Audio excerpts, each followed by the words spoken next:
Saudara Dewan Kehormatan Penyelenggara Pemilu atau DKPP memberhentikan Ketua Komisi Pemilihan Umum KPU Hasyim Asyari karena terbukti bersalah dalam kasus tindak asusila terhadap seseorang petugas PPLN wilayah Eropa. Tindakan asusila terjadi di Den Haag, Belanda pada 3 Oktober 2023 pada saat Ketua KPU melakukan kunjungan kerja di Belanda.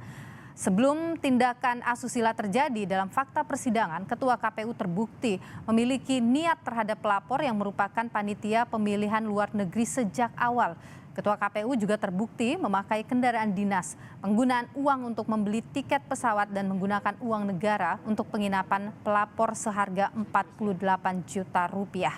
DKPP memerintahkan Presiden melaksanakan putusan ini paling lambat 7 hari sejak putusan dibacakan. Dan Loli Suendi memutuskan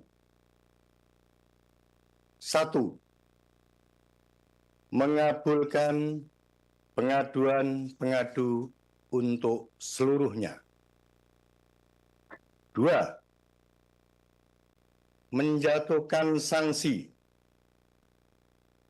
pemberhentian tetap kepada Teradu Hasyim Asyari selaku Ketua merangkap anggota Komisi Pemilihan Umum terhitung sejak putusan ini dibacakan. 3. Presiden Republik Indonesia untuk melaksanakan putusan ini paling lama 7 hari sejak putusan ini dibacakan. Dan 4. Memerintahkan Badan Pengawas Pemilihan Umum untuk mengawasi pelaksanaan putusan ini. Sebelumnya, Saudara, Hasyim Asyari menyampaikan khutbah selepas salat Idul Adha di Simpang 5 Semarang, Jawa Tengah. Dalam khutbahnya yang dihadiri Presiden Jokowi dan Ibu Negara Iriana, Hasyim mengingatkan jemaah untuk tulus berkurban. Berkurban hewani pun disimbolkan sebagai upaya menghancurkan sifat buruk manusia, yaitu kebinatangan. Assalamualaikum warahmatullahi wabarakatuh. Agama kita, agama Islam, menetapkan untuk menyembelih kurban binatang berupa hewan ternak, yaitu diantaranya domba, kambing, kerbau, sapi atau unta. Yang dikorbankan adalah binatang. Ini mengandung setidaknya 2 makna. Yang pertama, sifat-sifat kebinatangan yang terdapat dalam jiwa manusia harus dikorbankan dan disembelih.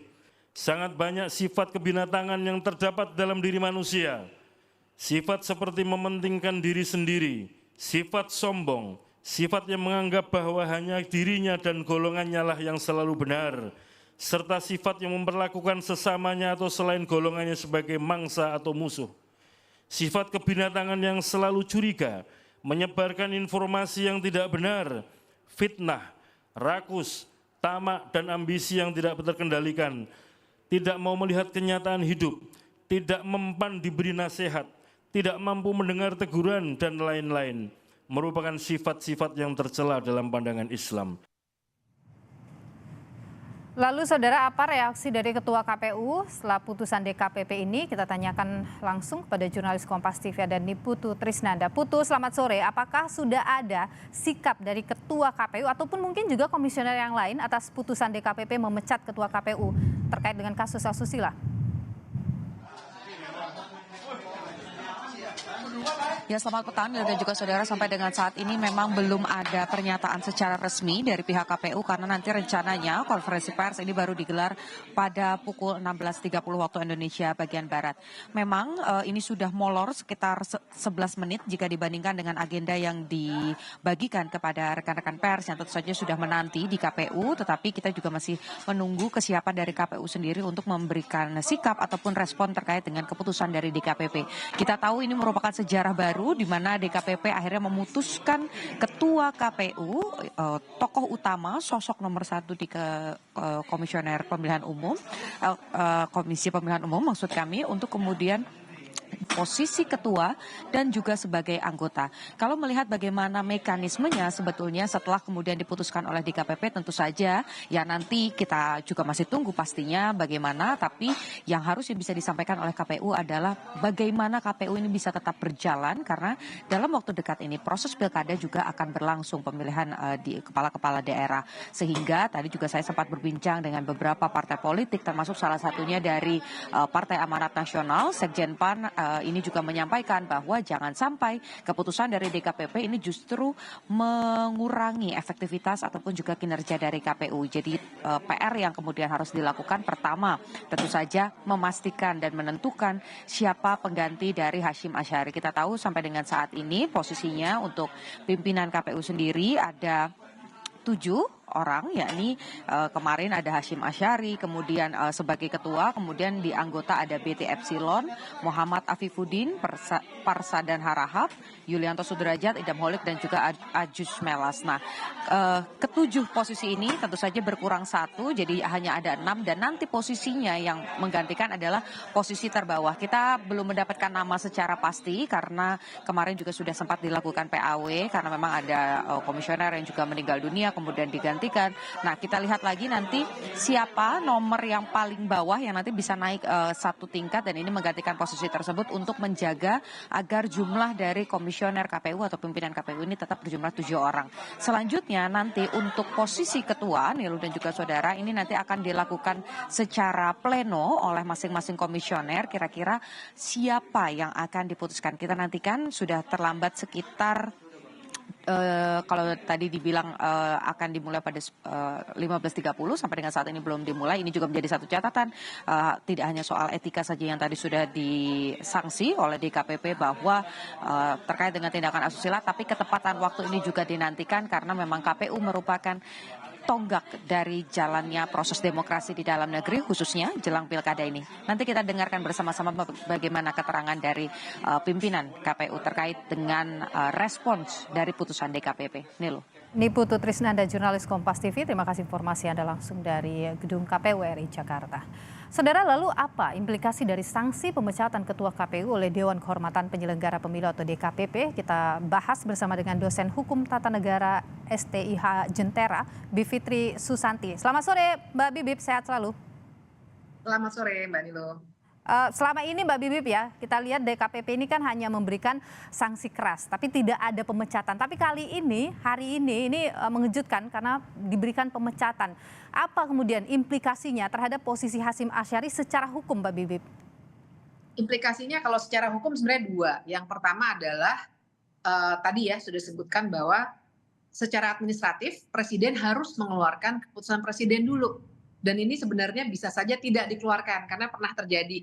Jadi perlu saya ingatkan sebenarnya dulu Ketua KPU Arief Budiman itu juga pernah dipecat oleh DKPP dan itu ketua ya. Tapi yang anggota ada Evi Novida Ginting itu juga dipecat oleh DKPP.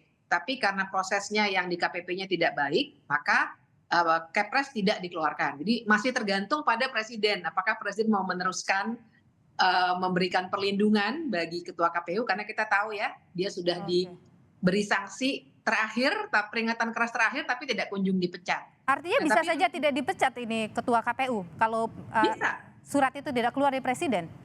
Iya, jadi kalau keputusan Presiden tidak keluar, dia sebenarnya bisa jadi tidak jadi dipecat. Jadi sekarang juga tergantung menurut saya menarik nanti akan lihat apakah Presiden berkomitmen untuk soal kekerasan seksual begitu ya. Karena kan saya kira ini persoalan juga kekerasan seksualnya itu. Dan kita akan lihat apakah jasa-jasa dalam tanda kutip Ketua KPU terhadap aktor-aktor politik itu akan dilanjutkan atau sekarang sudah saatnya tidak bisa lagi dipertahankan. Nah tapi ada implikasi kedua Mbak Nilo, yaitu KPU sendiri ya, karena kalau kita berkaca dari apa yang terjadi pada masa lalu memang kemudian harus ditunjuk pelaksana tugas dari Ketua KPU. Nah ini yang kita belum tahu tapi urgen sekali karena kita tahu pilkada itu sebentar lagi akan dilaksanakan. Keberlangsungan kesuksesan pilkada itu juga tergantung dari kepemimpinan yang baik. Nah itu yang saya kira juga harus kita cermati bagaimana KPU melakukan proses ini dan tetap menjaga kestabilan institusional begitu ya, karena implikasinya nanti pada pilkada Mbak Dina. Oke, kalau ini memberikan pengaruh pada pilkada ini berarti KPU harus apa nih sekarang? Pertama dia harus secepat mungkin, apapun nanti, jadi jangan menunggu keputusan presidennya keluar, secepat mungkin menunjuk pelaksana tugas atau PLT ketua KPU, supaya tetap ada koordinasi yang dilakukan oleh ketua KPU, karena itu kan jabatan ya, ex officio. Itu yang harus dilakukan. Dan kemudian yang kedua, analisis selama ini tugas ketua KPU selain sebagai ketua yang mengkoordinasikan, kan biasanya ada tugas-tugas fungsi-fungsi yang spesifik dilekatkan pada Hashim Asyari. Nah, itu harus segera digantikan juga, didelegasikan kepada anggota KPU lainnya. Ini harus segera dilakukan. Kira-kira kalau secara aturan ini Mbak Bibip, siapa yang bisa mengambil menjadi PLH di situ? Semua anggota KPU yang sekarang masih aktif itu bisa langsung ditunjuk menjadi pelaksana tugas. Tapi keputusannya harusnya diambil secara pleno ya oleh semua anggota.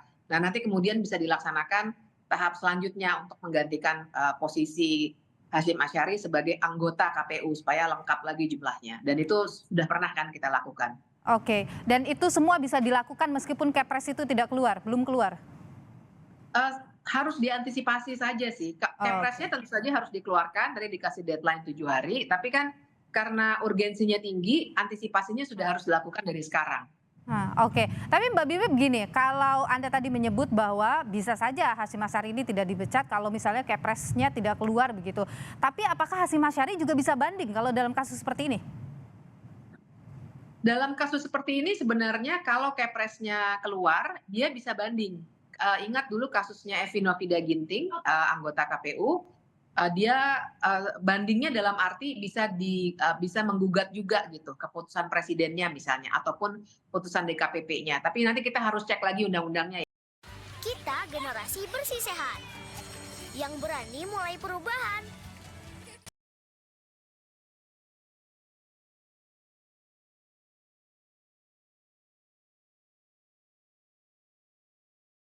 Gugat juga gitu keputusan presidennya misalnya ataupun putusan DKPP-nya. Tapi nanti kita harus cek lagi undang-undangnya ya. Tapi sebenarnya putusan DKPP-nya itu sendiri itu nggak ada, karena ini etik sebenarnya ya. Itu sebenarnya tidak ada banding kasasi seperti halnya di putusan pengadilan. Karena DKPP ini lembaga etik dan tadi seperti sudah kita dengarkan soalnya adalah penggunaan uang jabatan dan seterusnya ya untuk kasus kekerasan seksual yang dia lakukan.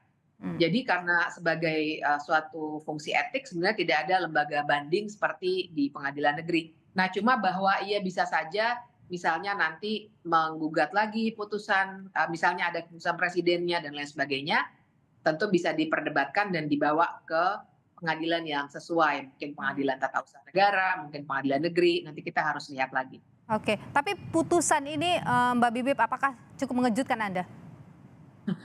Kalau saya sih mengapresiasi, saya menyambut baik akhirnya DKPP bisa memberikan putusan seperti ini. Karena dua hal Mbak Nilu. Pertama, kita tahu ketua KPU ini memang bermasalah, sudah ditegur keras 3 kali oleh DKPP sendiri, tapi belum ada yang konkret. Tapi yang kedua, karena ini kasusnya kekerasan seksual. Jadi saya kira ini akan menjadi efek jera yang baik bagi banyak pejabat negara lainnya bahwa jangan main-main dengan kasus kekerasan seksual karena ini adalah suatu tindakan asusila yang sangat serius. Gitu. Jadi ini bagus sekali. Baik. Terima kasih Mbak Bibip, Mbak Bivitri Susanti, ahli hukum tata negara sudah berbagi pandangan di Kompas Petang.